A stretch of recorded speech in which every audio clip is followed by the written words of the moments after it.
ఏపీలో నకిలీ మద్యం రాజకీయ ప్రకంపనలు రేపుతోంది. ములకల చెరువు గ్రామంలో కల్తీ మద్యం తయారీ కేంద్రంపై ఎక్సైజ్ పోలీసులు దాడులు చేయడంతో రాజుకున్న అగ్గి ఆ తర్వాత ఇబ్రహీంపట్నంలో నకిలీ మద్యం తయారీ డంప్ బయటపడడంతో మరింతగా భగ్గుమంది. వారం రోజులైనా ఈ వివాదానికి ఫుల్ స్టాప్ పడలేదు సరికదా. టీడీపీ వైసీపీ నేతల మధ్య విమర్శలు ఆరోపణలు మారుమ్రోగుతూనే ఉన్నాయి. సవాళ్ల పర్వం నడుస్తూనే ఉంది. వైసీపీ ప్రభుత్వ వారసత్వంగానే నకిలీ మద్యం వాసన వస్తోందని, నేడు వెలుగు చూసిన కల్తీ మద్యానికి మూలాలన్నీ వైసీపీ హయాంలోనివేనంటూ సీఎం చంద్రబాబు మంత్రులు చెప్తున్నారు. కూటమి నేతలే నకిలీ మద్యం సృష్టికర్తలు, బయటపడేసరికి తమ మీదకి నెపం నెడుతున్నారని వైసీపీ నేతలు ఆరోపిస్తున్నారు.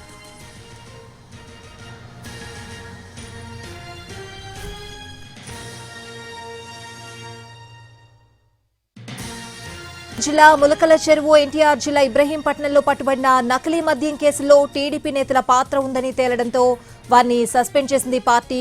నకిలీ మద్యం తయారీ, బెల్ట్ షాపులకు సప్లై వ్యవహారాల్లో సంబంధం ఉన్న ఎక్సైజ్ అధికారులను సంబంధిత శాఖ సస్పెండ్ చేసింది.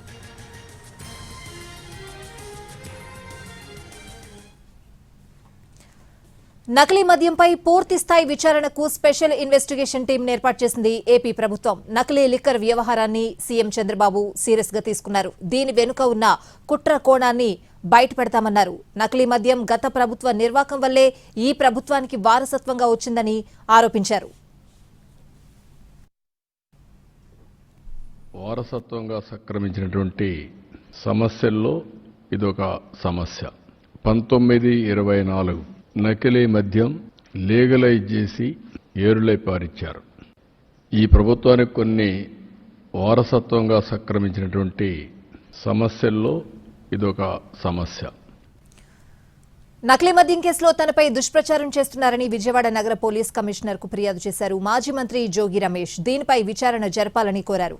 జనార్దన్ రావుతో చాట్ చేసినట్టు నిరూపిస్తే ఏ శిక్షకైనా సిద్ధమన్న జోగి రమేష్ తన సెల్ ఫోన్ ను చంద్రబాబు, లోకేష్ కు సిద్ధమని సవాల్ చేశారు.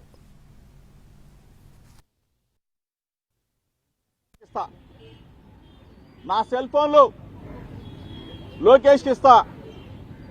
నా సెల్ ఫోన్లు మీడియా మిత్రుల సమక్షంలో, రాష్ట్ర ప్రజల సమక్షంలో ఏ అధికారికైనా ఇవ్వటానికి నేను సిద్ధంగా ఉన్నా.